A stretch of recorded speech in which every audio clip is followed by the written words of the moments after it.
नमस्कार प्रिय विद्यार्थियों, आप सभी का स्वागत है आपके अपने यूट्यूब चैनल को करिकुलर मास्टर में। आज की वीडियो के माध्यम से हम लोग चर्चा करेंगे मां शाकुंभरी सहारनपुर विश्वविद्यालय का क्वेश्चन पेपर है ये, जिसको मैं सॉल्व करूंगा। आज ही ये क्वेश्चन पेपर हुआ है बीए बीएससी बीकॉम के 4th सेमेस्टर का क्वेश्चन पेपर है दोस्तों, आप यहाँ पर देख पा रहे होंगे। ठीक है, ये पेपर आपका हुआ है बीए का 4th सेमेस्टर का 2026 का क्वेश्चन पेपर है और इकोनॉमिक ज्योग्राफी इसमें पढ़ना पड़ता है आपको। आइए चर्चा करने का प्रयास करते हैं। और आपको बता दूं कि सभी विश्वविद्यालयों के लिए इंपॉर्टेंट है और इस समय मेरी तिलक भी इस समय हो रही है, आप सभी को पता ही होगा। ठीक है, ये देखें, ये मेरा छोटा भाई है आदर्श शुक्ला, मोहनपुर के नाम से भी इसका चैनल है और ये मेरी फ़ोटो स्वयं ही है। तो तिलक चढ़ चुकी है, लेकिन फिर भी मैं अभी जस्ट खाली हुआ, तुरंत मैंने पेपर आया मेरे पास, मैं सॉल्व करवा रहा हूँ। ठीक है, और भी चीज़ें आपके लिए आती रहेंगी, परेशान होने की कोई ज़रूरत नहीं है। सभी विश्वविद्यालयों के लिए महत्वपूर्ण है, एमजी पीआरयू बरेली के लिए, रामा मनोहर लोहिया के लिए, मां शाकुंभरी के लिए, सिद्धार्थ यूनिवर्सिटी के लिए, बुंदेलखंड यूनिवर्सिटी झांसी के लिए, डीडीयू के लिए इंपॉर्टेंट है, या राजा महेंद्र प्रताप सिंह स्टेट यूनिवर्सिटी, छत्रपति साहू जी महाराज कानपुर विश्वविद्यालय, डॉक्टर भीमराव अम्बेडकर आगरा विश्वविद्यालय, महाराजा सोहेलदेव आजमगढ़ विश्वविद्यालय, वीर बहादुर सिंह पूर्वांचल विश्वविद्यालय, महात्मा गांधी काशी विद्यापीठ, ऐसे चौधरी चरण सिंह मेरठ विश्वविद्यालय, सभी विश्वविद्यालय के लिए इंपॉर्टेंट है, लखनऊ विश्वविद्यालय सभी के लिए इंपॉर्टेंट है। ठीक है, अब हम चर्चा करने का प्रयास करते हैं बहुत ही महत्वपूर्ण ऑब्जेक्टिव टाइप के उन 75 क्वेश्चंस के बारे में जो आपकी परीक्षा में सीधे तौर पर पूछे गए हैं। चलिए इसको देखने का प्रयास करेंगे। BA BSc BCom 4th semester का क्वेश्चन पेपर, इसको सॉल्व करेंगे आज हम। ठीक है, और ऐसे ही पेपर में प्रश्न आएंगे, चूंकि अब की बारी 2026 का ही क्वेश्चन पेपर है, डायरेक्टली मैं इसको सॉल्व करवा रहा हूँ। पहला प्रश्न है, निम्नलिखित में से कौन सा नवीकरणीय या नवीनीकरण संसाधन, नवीकरण संसाधन मतलब कि जिनका उपयोग दोबारा से हम कर सकते हैं, ठीक है, जो खत्म नहीं होते एक बार उपयोग के बाद में। कोयला हो गया, पेट्रोल हो गया, गैस हो गया, ये तीनों जो हैं खत्म हो जाते हैं दोस्तों। और इस समय तो पेट्रोल की किल्लत बहुत ज़्यादा है। ठीक है, बारात जाने के लिए मेरी गाड़ी में खुद जो है पेट्रोल की बड़ी ज़्यादा मारामारी थी। हालांकि एक पेट्रोल टंकी जो है बगल की ही थी, तो कहीं भी उनसे बातचीत करके जो है भरवाया गया। पूरा मैंने तो फुल करवा लिया अपनी टंकी भैया।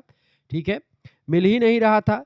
और गैस की बात की है तो गैस तो बहुत ज़्यादा, तिलक में समझ लो कि बहुत कुछ कम करना पड़ा, आप लोगों को निमंत्रण नहीं दे पाया, गैस वगैरह कुछ मिल ही नहीं, मुश्किल से आप सोचो कि 4 या 5 सिलेंडर की व्यवस्था, 5 सिलेंडर की व्यवस्था हो पाई थी, जबकि बहुत सारे सिलेंडर मांगे गए थे। आपको बता दूं, इसीलिए बहुत सारा चीज़ कम करना पड़ा, बहुत सारा चीज़ों को काटना पड़ा, बहुत सारे लोगों को नहीं पूछ पाया। बहुत सारी जो है लोग जो है बाद में बहुत ज़्यादा बता रहे हैं कि गुरुजी आपने मुझे नहीं बुलाया। बहुत सारे लोगों ने जो है कहीं ना कहीं पे गुस्सा है, लेकिन सभी से माफ़ी चाहूँगा। आगे बढ़ते हैं। दूसरा क्वेश्चन है, कौन सा कृषि का प्रकार कम विकसित और आदिम क्षेत्रों में अपनाया जाता है? तो कम विकसित और आदिम क्षेत्रों में स्थानांतरणशील कृषि अपनाई जाती है दोस्तों। कौन सी कृषि? शिफ्टिंग कल्टीवेशन अपनाया जाता है। इसको झूमिंग कृषि भी कहते हैं, ये बात आप ध्यान रखेंगे। इसमें होता यह है कि जंगलों को जला करके जमीन साफ की जाती है और कुछ समय खेती करने के बाद में उसे छोड़ दिया जाता है।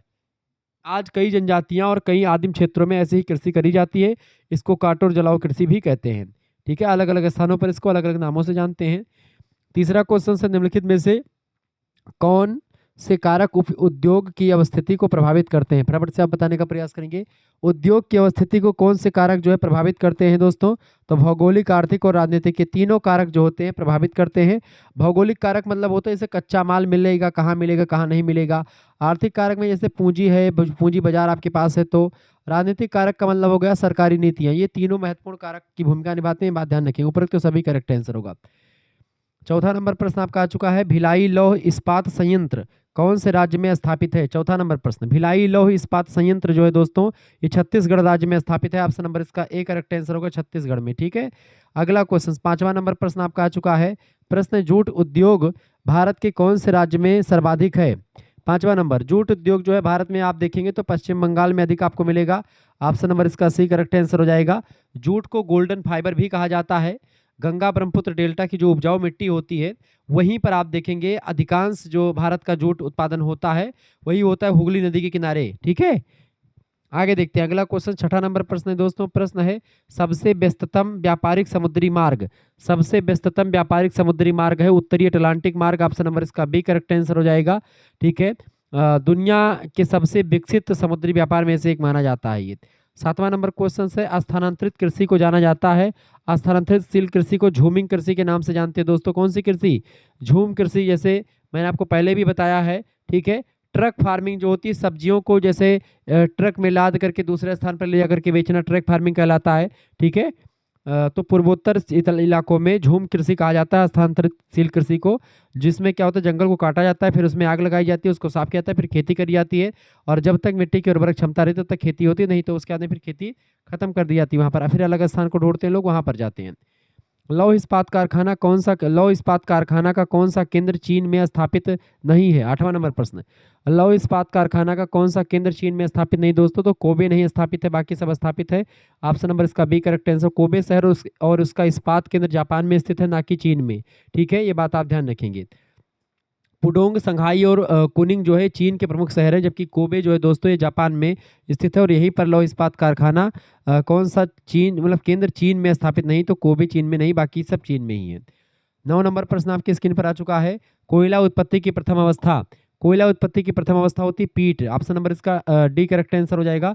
कोयले की बनने की प्रक्रिया में सबसे पहली अवस्था पीट होती है। इसमें कार्बन कम और नमी ज़्यादा होती है।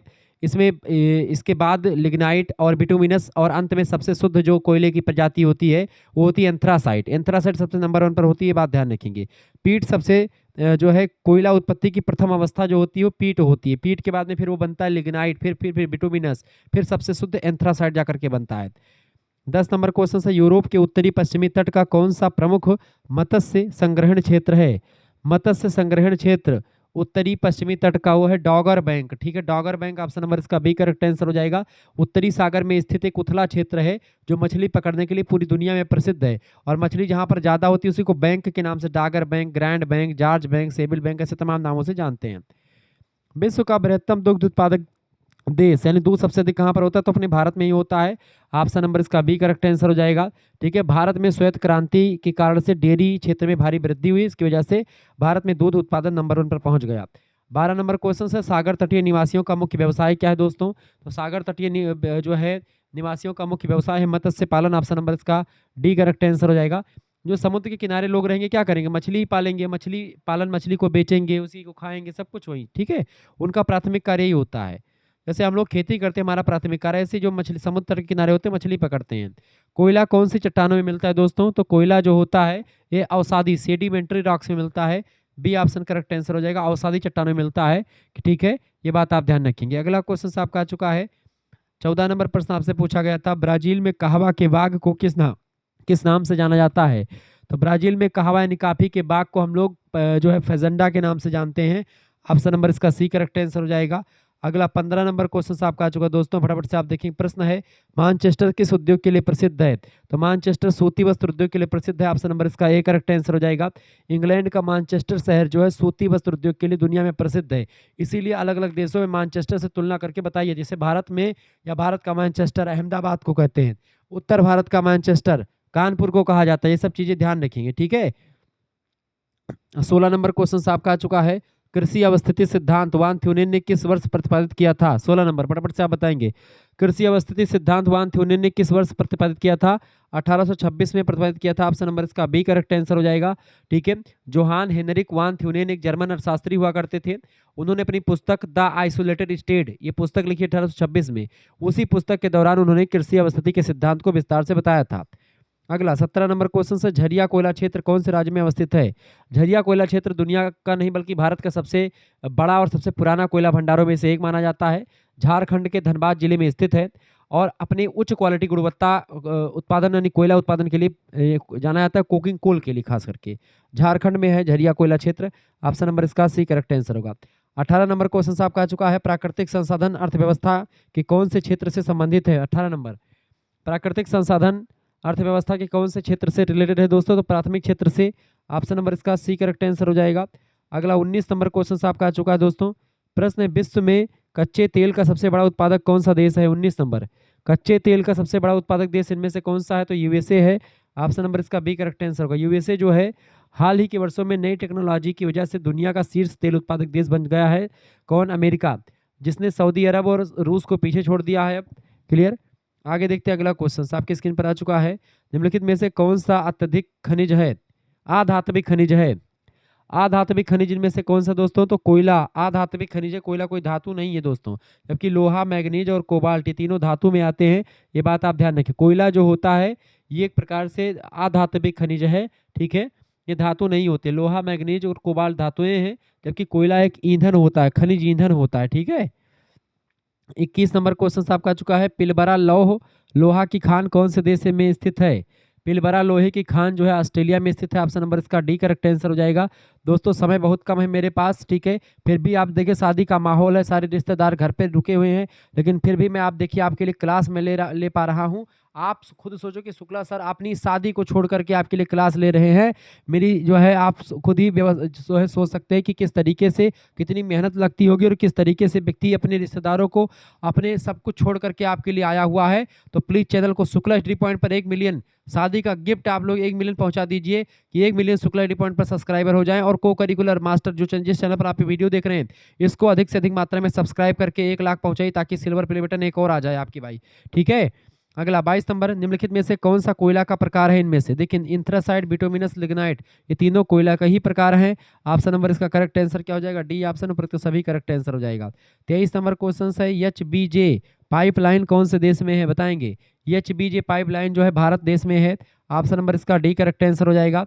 इसका पूरा नाम है दोस्तों, एच का मतलब होता है हजीरा, वी मतलब विजयपुर और जे मतलब होता है जगदीशपुर, ठीक है। हजीरा विजयपुर जगदीशपुर एक पाइपलाइन है, भारत की सबसे या पहली लंबी दूरी की गैस पाइपलाइन है जो गुजरात, मध्य प्रदेश और उत्तर प्रदेश को जोड़ती है, ठीक है। 24 नंबर क्वेश्चन है, भारत में रेलवे जोन की कितनी संख्या है? भारत में रेलवे जोन की संख्या जो है कितनी है? फटाफट से आप बताने का प्रयास करेंगे। 24 नंबर क्वेश्चन आपके स्क्रीन पर आ चुका, फटाफट से आप देखेंगे। भारत में रेलवे जोन की कितनी संख्या है? इसका करेक्ट आंसर क्या हो जाएगा? 18 या 19, ठीक है। को वर्तमान में अगर देखा जाए कोयला मेट्रो को मिला करके इसकी संख्या 19 मानी जाती है, लेकिन आप देखें कुछ पहले 18 भी मानी, तो 18 से 19 में से कोई भी लग सकता है, 19 से 18 कोई भी आप लगा दीजिएगा, ठीक है। 25 नंबर क्वेश्चन आपके स्क्रीन पर आ चुका दोस्तों, फटाफट से आप देखेंगे। प्रश्न आपका आ चुका है, माराकाइबो बेसिन कहाँ स्थित है? माराकाइबो बेसिन, बेसिन जो है नदी का किनारे का इलाका होता है, उसी को बेसिन कहा जाता है। वेनेजुएला में स्थित है ये, वेनेजुएला में। ऑप्शन नंबर इसका ए करेक्ट आंसर हो जाएगा। दक्षिण अमेरिका का एक देश है वेनेजुएला, वहाँ पर स्थित है ये। कच्चे तेल के भारी भंडार के लिए जाना जाता है, बहुत ज़्यादा भंडार है कच्चे तेल का। 26 नंबर क्वेश्चन से आपका, बाकू क्षेत्र किसके लिए प्रसिद्ध है? बाकू क्षेत्र जो है तेल के लिए प्रसिद्ध है। ऑप्शन नंबर इसका ए करेक्ट आंसर हो जाएगा। बाकू अजरबैजान की राजधानी है बाकू, ठीक है। कैस्पियन सागर के किनारे स्थित है, एक ऐतिहासिक तेल उत्पादक देश है ये, बात ध्यान है, बहुत ज़्यादा तेल यहाँ पे भी होता है। 27 नंबर क्वेश्चन को समझने से पहले एक बात ध्यान रखिएगा, अगर आपको हमारे पीडीएफ नोट्स प्राप्त करने हैं, हमारे कोर्स से ज्वाइन होना है, यानी कि इसका पीडीएफ नोट्स प्राप्त करना है, या ऐसे ही तमाम प्रकार के और प्रैक्टिस सेट प्राप्त करने हैं, 9984 039 139 इस नंबर पर आप व्हाट्सएप पर एसएमएस कर दीजिएगा। क्या एसएमएस करेंगे दोस्तों? आप अपना नाम एसएमएस कर दीजिएगा, अपने यूनिवर्सिटी का नाम, अपने सब्जेक्ट के नेम और आपके सेमेस्टर में अपने सेमेस्टर का नाम लिख करके भेज दीजिएगा। मात्र 100 रुपये फीस में आपको मिल जाएगा। जैसे आप एसएमएस करेंगे आपके पास से क्यूआर कोड स्कैनर भेजा जाएगा, इसी पर आपको मात्र 100 रुपये फीस जमा कर देने हैं और 4th सेमेस्टर के सभी सब्जेक्ट के आपको नोट्स ऑब्जेक्टिव वाले और लिखने वाले भी आपको मिल जाएंगे, ये बात ध्यान रखेंगे। सभी सब्जेक्ट का मिलेगा विथ को करिकुलर, यानी को करिकुलर के जो पेपर होते हैं वो भी आपको मिल जाएगा, ठीक है। आगे बढ़ते हैं। प्रश्न आपका आ चुका है, सेल की स्थापना कब हुई थी दोस्तों? फटाफट से आप बताने का प्रयास करेंगे। सेल की स्थापना कब हुई थी? सेल, SAIL, सेल का पूरा नाम है स्टील अथॉरिटी। देखिए एस माने स्टील, ए माने अथॉरिटी, ठीक है, ऑफ इंडिया लिमिटेड, आई माने इंडिया, एल माने limited, steel authority of India limited Bharat की सार्वजनिक क्षेत्र की सबसे बड़ी इस्पात कंपनियों में से एक है दोस्तों, ये बात ध्यान रखेंगे। 1974 में इसको जो है स्थापित किया गया था, ए ऑप्शन करेक्ट आंसर हो जाएगा, ठीक है। 1973-74 करेक्ट आंसर हो जाएगा इसका। 28 नंबर क्वेश्चन है, विनिर्माण क्षेत्र किस आर्थिक क्रिया में आते हैं? 28 नंबर, विनिर्माण क्षेत्र किस आर्थिक क्रिया में आते हैं? द्वितीयक आर्थिक क्रिया में आते हैं, इसका बी ऑप्शन करेक्ट आंसर हो जाएगा, ठीक है। जो भी पेपर आपके पास होगा, पेपर हो जाएगा तो पेपर मेरे पास सेंड कर दीजिएगा, जैसे मुझे समय मिलेगा मैं सॉल्व करवा दूंगा पेपर, ठीक है। को करिकुलर मास्टर पर बहुत सारे पेपर आपको सॉल्व करवा करके मैं दूंगा। 29 नंबर क्वेश्चन है, बागानी कृषि किन क्षेत्र में पाई जाती है? बताएंगे। बागानी कृषि क्षेत्र में पाई जाती है, किस क्षेत्र में? उपोष्ण क्षेत्र में पाई जाती है। ऑप्शन नंबर इसका बी करेक्ट आंसर हो जाएगा, उपोष्ण क्षेत्र में, ठीक है। जैसे चाय हो गया, काफ़ी है, रबर है, ये सब बागाती कृषि में आती हैं। ये फसलें अधिक गर्मी में होती हैं और ज़्यादा पर जो वर्षा खूब हो, गर्मी खूब पड़े, ठीक है। उष्ण और उपोष्ण कटिबंधीय क्षेत्रों में आपको अधिक मात्रा में आपको मिलेंगे। 30 नंबर क्वेश्चन आपके स्क्रीन पर आ चुका, फटाफट से आप देखेंगे दोस्तों। प्रश्न है, हरित क्रांति में मुख्यतः कौन सी फसल थी? हरित क्रांति में गेहूं और चावल का विकास ज़्यादा हुआ, सी ऑप्शन करेक्ट आंसर हो जाएगा। और 1967-68 के दौरान जो हरित क्रांति हुई थी। नॉर्मन बोरलॉग विश्व स्तर पर इसके जनक हैं, जबकि भारतीय स्तर पर अगर भारत में हरित क्रांति के जनक MS स्वामीनाथन है, ये बात ध्यान रखें। खाद्यान्न उत्पादन से संबंधित है, खासकर के गेहूँ और चावल के लिए। 31 नंबर क्वेश्चन है, कौन सा तेल क्षेत्र गुजरात राज्य में स्थित है? गुजरात राज्य में कौन सा तेल स्थित है दोस्तों? 31 नंबर, फटाफट से आप बताएंगे। तो अंकलेश्वर नाम का जो है क्षेत्र स्थित है। अंकलेश्वर गुजरात का प्रमुख तेल क्षेत्र है। इसके अलावा नाहरकटिया और शिवसागर ये असम में स्थित हैं। ठीक है, आगे देखते हैं अगला क्वेश्चन 32 नंबर। रानीगंज क्षेत्र किसके लिए प्रसिद्ध है? रानीगंज, रानीगंज की बात की है। रानीगंज पड़ता कहाँ पर? पश्चिम बंगाल में। भारत का सबसे पहला कोयला खनन क्षेत्र माना जाता है रानीगंज, ये बात ध्यान रखेंगे। सबसे पहली खुदाई 1774 ईस्वी में यहाँ पर हुई थी। ठीक है, रानीगंज में। कोयला उत्पादन के लिए प्रसिद्ध है, कोयला की खदान के लिए। ठीक है, ऑप्शन नंबर इसका करेक्ट आंसर क्या हो जाएगा? कोयला, डी ऑप्शन इसका राइट आंसर है, कोल। 33 नंबर क्वेश्चन से डोनेट बेसिन किसके लिए प्रसिद्ध है? बताएंगे। डोनेट बेसिन, बेसिन किसके लिए प्रसिद्ध है? तो कोयला के लिए ही प्रसिद्ध है, सी ऑप्शन करेक्ट आंसर हो जाएगा। ठीक है, कोयला के लिए ही प्रसिद्ध है दोस्तों। ठीक है, डोनबास भी इसको कहा जाता है, यूक्रेन में स्थित है। ठीक है, औद्योगिक और कोयला खनन का बढ़िया क्षेत्र माना जाता है। 34 नंबर क्वेश्चन है महोगनी कहाँ सर्वाधिक मात्रा में प्राप्त किया जाता है? महोगनी, महोगनी एक कठोर लकड़ी वाला पेड़ होता है, वो जो उष्णकटिबंधीय सदाबहार वनों में पाया जाता है। अमेजन बेसिन दक्षिण अमेरिका में पड़ता है। इनका जंगल बड़ा घना होता है, इसी घने जंगलों में ऐसे सबसे बड़ा क्षेत्र जो है उसी में पाया जाता है, अमेजन बेसिन में। ऑप्शन नंबर इसका भी करेक्ट, अमेजन के जंगलों में। ठीक है, महोगनी नाम का वृक्ष का पेड़ मतलब वृक्ष पाया जाता है। 35 नंबर क्वेश्चन आपका चुका, बहुत ज़्यादा मैं जल्दबाजी में इसलिए हड़बड़ा जा रहा हूँ। ठीक है, आवाज़ थोड़ी सी फंस रही है दोस्तों, लेकिन फिर भी मैं आपके लिए कुछ कर रहा हूँ कि भाई थोड़ी सी भी अगर हेल्प हो जाती तो बड़ी मुझे जो है अच्छा लगेगा। सबसे बड़ी तेल रिफाइनरी भारत में कहाँ पर स्थित है? सबसे बड़ी भारत में तेल रिफाइनरी जो स्थित है दोस्तों, वो कहाँ पर है? फटाफट से आप बताने का प्रयास करेंगे। सबसे बड़ी तेल रिफाइनरी भारत में स्थित है जो, वो है जामनगर में। कहाँ पर? जामनगर में, ऑप्शन नंबर इसका सही करेक्ट आंसर होगा। जामनगर कहाँ पर है? गुजरात में है। ठीक है, रिलायंस इंडस्ट्रीज की रिफाइनरी, रिफाइनरी न केवल भारत की बल्कि दुनिया की सबसे बड़ी तेल रिफाइनरी मानी जाती है। इसकी स्थापना 1999 इन 1999 में की गई थी। रिलायंस के द्वारा संचालित होती है। 36 नंबर प्रश्न है कौन सी फसल नकदी फसल इनमें से? देखें, गेहूं, चावल और जौ ये सब खाने पीने के लिए लोग बोते हैं, इसको बेचा कम जाता है। ये कपास केवल बेचने के लिए बोई जाती है, जो बेचने के लिए बोई जाती है उसी को नकदी फसल कहते हैं, जैसे कि गन्ना, तंबाकू, जूट, ये सब नकदी फसलें हैं। ठीक है, जबकि आप देखेंगे गेहूं, चावल इन सभी को अपने खाने के लिए बोया जाता है, खाद्यान्न फसलें हैं। 37 नंबर क्वेश्चन से नीली क्रांति किससे संबंधित है? नीली क्रांति की अगर बात की जाए, ब्लू रिवोल्यूशन जो है दोस्तों मत्स्य उत्पादन से, मछली पालन से रिलेटेड है। ऑप्शन नंबर इसका डी करेक्ट है। दूध श्वेत क्रांति से, गेहूं और जो है गेहूं जो होता है ये आपका हरित क्रांति से संबंधित है। अगला 38 नंबर क्वेश्चन से श्रीलंका में स्थानांतरित शील कृषि को किस नाम से जाना जाता है? फटाफट से आप बताने का प्रयास करेंगे। श्रीलंका में स्थानांतरित कृषि को हम लोग चेना नाम से जानते हैं, चेना कहते हैं श्रीलंका में। ऑप्शन नंबर इसका ए करेक्ट आंसर हो जाएगा। ठीक है, वियतनाम में इसको रे कहा जाता है। ठीक है, वियतनाम में रे कहते हैं। मैक्सिको में मिल्पा कहा जाता है। पूर्वोत्तर भारत में झूमिंग कृषि कहा जाता है। ठीक है, 39 नंबर क्वेश्चन से निम्नलिखित में से कौन सा लौह अयस्क का प्रकार है? देखिए, हेमेटाइट, मैग्नेटाइट, लिमोनाइट ये सब जो है लौह अयस्क के ही प्रकार हैं। ठीक है, मैग्नेटाइट जो होता है सबसे अच्छी गुणवत्ता वाला होता है, मैग्नेटाइट सबसे अच्छा लौह अयस्क होता है। डी ऑप्शन पर तो सभी करेक्ट आंसर हो जाएगा। सारा प्रश्न मैंने बता रखा, शुक्ला डी पॉइंट पर भी बहुत सारी वीडियो पड़ी है और को करिकुलर मास्टर पर तो है ही। विश्व व्यापार संगठन की स्थापना कब हुई थी दोस्तों? 40 नंबर। विश्व व्यापार संगठन WTO की स्थापना 1995 में हुई है। ऑप्शन नंबर इसका डी करेक्ट आंसर हो जाएगा। 41 नंबर क्वेश्चन से वायुयानों का सबसे बड़ा निर्माता कौन सा देश है? 41 नंबर बताएंगे, वायुयानों का सबसे बड़ा निर्माता देश कौन सा है? तो डी संयुक्त राज्य अमेरिका है। ऑप्शन नंबर इसका डी करेक्ट आंसर हो जाएगा। अगला 42 नंबर क्वेश्चन आपका आ चुका है, वान थ्यूनेन किस देश का विद्वान था दोस्तों? 42 नंबर फटाफट से आप बताने का प्रयास करेंगे। वान थ्यूनेन किस देश का विद्वान था? तो वान थ्यूनेन की अगर बात की जाए तो ये जर्मनी का विद्वान था। ऑप्शन नंबर इसका बी करेक्ट आंसर हो जाएगा, जर्मनी का। ठीक है, जर्मनी का विद्वान था ये, जोहान हेनरिक वान थ्यूनेन। जर्मन अर्थशास्त्री और भूगोलवेत्ता भी थे ये। अगला, उद्योगों की अवस्थिति का सिद्धांत दिया, कृषि का अवस्थिति सिद्धांत दिया था। निम्नलिखित सूत्र सिद्धांत से संबंधित है क्या? एल आर बराबर वाई ब्रैकेट में एम माइनस सी माइनस वाई टी डी, ये सूत्र किससे रिलेटेड है? यह सूत्र दोस्तों, ये सूत्र है कृषि अवस्थिति सिद्धांत का, जो दिया था किसने? वान थ्यूनेन साहब ने। एग्रीकल्चरल लोकेशन थियरी से रिलेटेड है। ठीक है, ये सूत्र उन्होंने दिया था। एल का मतलब होता है लोकेशनल रेंट, यानी स्थानिक लगान, जहाँ पर कम जो है पैसे में अधिक मात्रा में लाभ मिल पाए वही एरिया अच्छा माना जाता है। 44 नंबर क्वेश्चन आपका आ चुका है, वान थ्यूनेन के अनुसार केंद्रीय नगर के बाहर किस पेटी में ईंधन का उत्पादन होता है? तो ईंधन का जो उत्पादन किया जाता है द्वितीय पेटी में किया जाता है, शहर की द्वितीय पेटी में, सेकेंडरी पेटी। ऑप्शन नंबर इसका भी करेक्ट आंसर हो जाएगा। 6 पेटियों में पूरे के पूरे एक जो है बाजार को, एक शहर को इन्होंने बांटा है।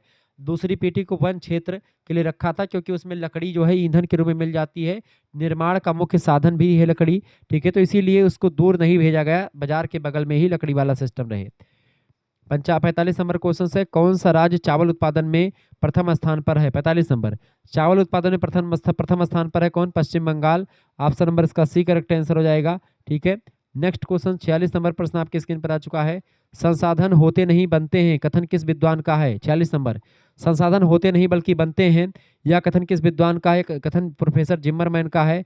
ऑप्शन नंबर इसका बी करेक्ट आंसर हो जाएगा, जिम्मरमैन का है। एरिच वाल्टर जिम्मरमैन ने कहा था कि कोई भी वस्तु तब तक संसाधन नहीं है जब तक मनुष्य अपनी तकनीकी और ज्ञान से उपयोगी ना बना दे, ठीक है। अगला 47 नंबर क्वेश्चन आपका आ चुका है, बंजर भूमि है, बंजर भूमि कौन सी दोस्तों? प्रतिरोध भूमि जो है बंजर भूमि होती है। ऑप्शन नंबर इसका ए करेक्ट आंसर हो जाएगा। जिम्मरमैन कहते हैं कि पर्यावरण में वे तत्व जो मानव विकास में बाधा डालते हैं या जिनका कोई उपयोग नहीं हो पाता उन्हें प्रतिरोध भूमि कहते हैं, उसी को बंजर भूमि कहते हैं, इसका कोई उपयोग नहीं होता, यहाँ पर कोई फसल नहीं होती। 48 नंबर क्वेश्चन, सुएज नहर और कौन से सागर को जोड़ती है? सुएज नहर कौन से सागरों को जोड़ती है? तो भूमध्य सागर को लाल सागर से जोड़ती है, भूमध्य सागर और लाल सागर। ऑप्शन नंबर इसका बी करेक्ट आंसर हो जाएगा, ठीक है। ये बात आप ध्यान रखेंगे। इसका निर्माण 1869 में पूरा किया गया था। यूरोप और एशिया के बीच की समुद्री दूरी को बहुत कम कर दिया इसने। सुएज नहर पे बहुत ज़्यादा यात्रा भी होती, बहुत ज़्यादा व्यापार भी होता है, इसके माध्यम से बहुत ज़्यादा फायदा हुआ है व्यापारिक लोगों को। अगला क्वेश्चन आपका आ चुका है, प्रश्न है 49 नंबर, जर्मनी का सबसे प्रमुख औद्योगिक प्रदेश कौन सा है? 49 नंबर, जर्मनी का सबसे प्रमुख औद्योगिक प्रदेश है रूर प्रदेश। रूर प्रदेश जो है ये फेमस है किसके लिए? ये एक प्रकार से औद्योगिक और कोयला खनन के लिए फेमस है, जर्मनी का हृदय कहा जाता है इसी को रूर, ठीक है। तो भारत का रूर किसको कहते हैं? जो आपका जो है जो आपका दक्षिण का प्लेटी वाला इलाका है खास करके वह इलाका दोस्तों, जो कि एक प्रकार से किसके एरिया में पड़ता है? वह इलाका दोस्तों जो कि दक्कन का पठार जो है उस इलाके में, उसी को भारत का रूर कहा जाता है। रूर जर्मनी का प्रदेश है, यहाँ पर कोयला खूब अच्छा होता है। कौन सा क्षेत्र कच्चे माल को तैयार करने के लिए माल में निहित करता है? बताएं फटाफट से आप बताने, कौन सा क्षेत्र कच्चे माल को तैयार माल में परिवर्तित करता है? तो द्वितीय क्षेत्र करता है। ऑप्शन नंबर इसका बी करेक्ट आंसर हो जाएगा। अर्थव्यवस्था में द्वितीय क्षेत्र जैसे विनिर्माण उद्योग ये सब द्वितीय क्षेत्र में आते हैं, कच्चे माल को मूल्यवान उत्पादों में बनाते हैं, जैसे कि लकड़ी से मेज कुर्सी बनाना द्वितीय श्रेणी में आता है, ये बात ध्यान रखेंगे। 51 नंबर क्वेश्चन से, सुअर पालन का अग्रणी देश, सुअर पालन का अग्रणी देश है, सुअर पालन का अग्रणी देश है चाइना। चाइना में सुअर खूब अधिक पाला जाता है, सी ऑप्शन इसका करेक्ट आंसर हो जाएगा। विश्व में चीन जो है सुअर पालन और मांस उत्पादन में सबसे आगे है सुअर के, ठीक है। अगला 52 नंबर क्वेश्चन आपका चुका, कृषि अवस्थिति सिद्धांत में एकाकी राज्य की संकल्पना किसने दी थी? 52 नंबर, कृषि अवस्थिति सिद्धांत में एकाकी राज्य की संकल्पना किसने दी थी? वान थ्यूनेन ने दी थी। ऑप्शन नंबर इसका ए करेक्ट आंसर हो जाएगा, ठीक है। अगला वान थ्यूनेन 1826 की पुस्तक थी द आइसोलेटेड स्टेट, ठीक है, उसी में इसके बारे में बताया है। 23 नंबर क्वेश्चन है, 53 नंबर, ट्रैक फार्मिंग किसके लिए प्रयुक्त होता है? ट्रैक फार्मिंग सब्जी उत्पादन के लिए होता है दोस्तों, सब्जी उत्पादन। सब्जी चूंकि जो है होता ये है कि इसे शहर से बाहर सब्जी होती है, सब्जी तक शहर को पहुंचाने के लिए रातों रात ट्रक के माध्यम से बाजार को पहुंचाते हैं सब्जी, ठीक है।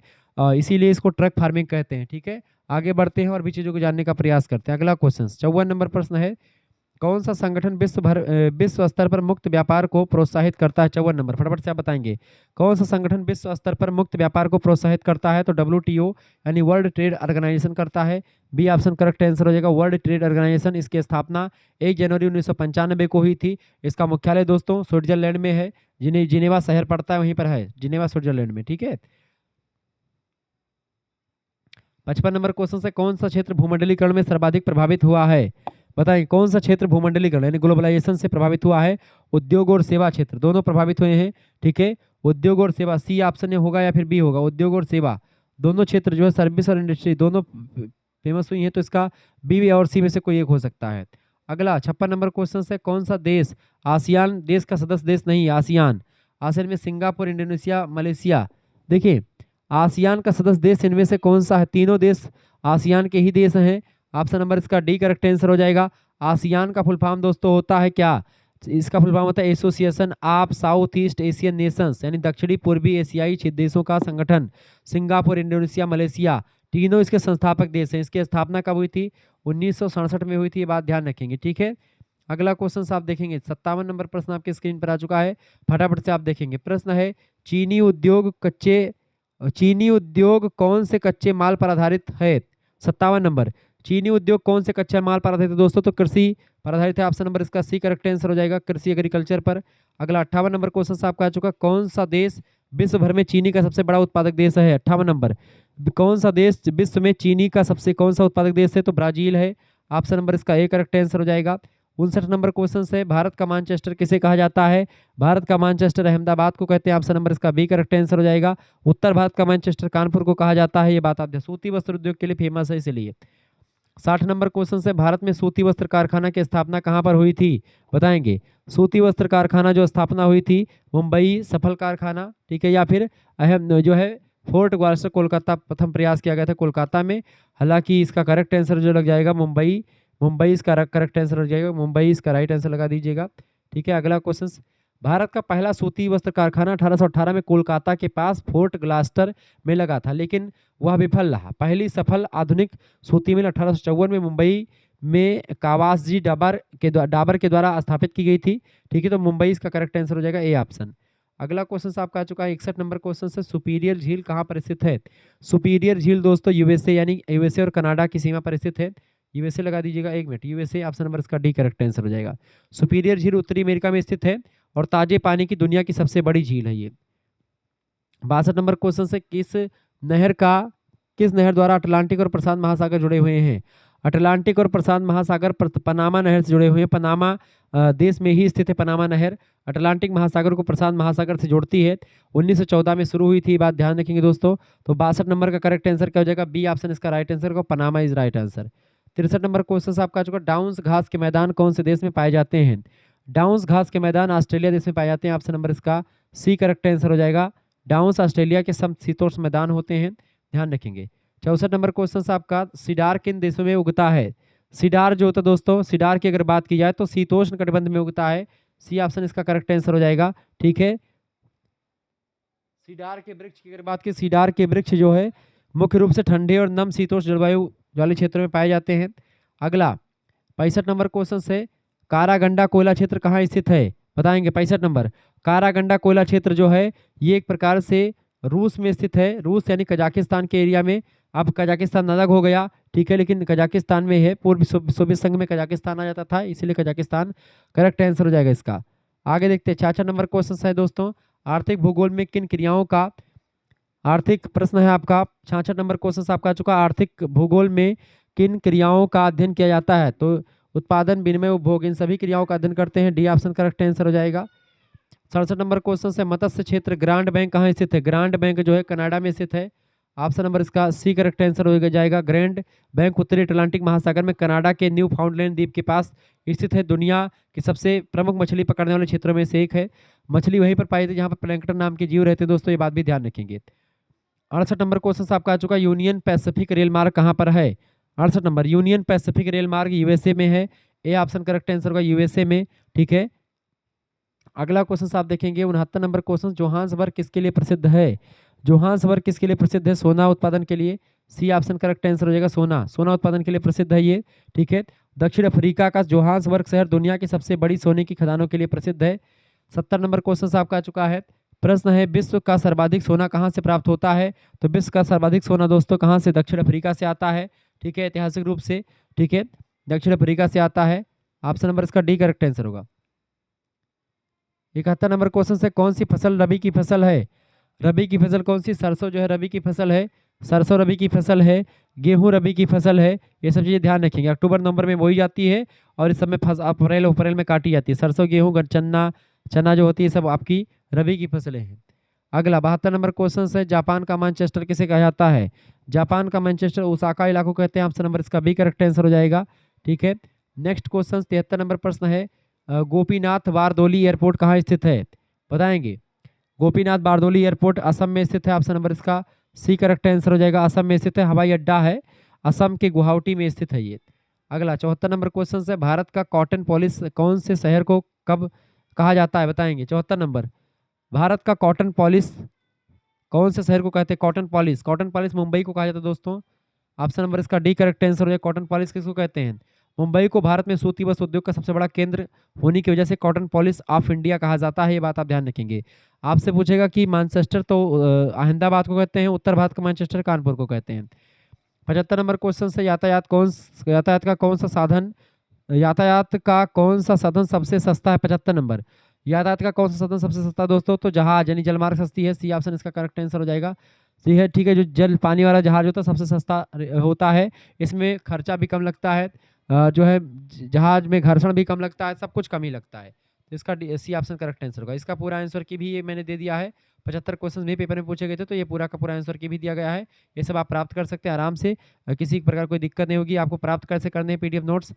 एसएमएस कर दीजिएगा 9984 039 139, ये मेरा व्हाट्सअप नंबर है। इसी पर आपको एसएमएस कर देना है।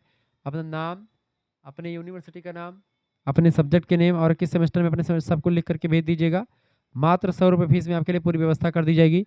और मिलेंगे फिर नेक्स्ट वीडियो में, तब तक के लिए जय हिंद जय भारत। आपसे बहुत बहुत धन्यवाद।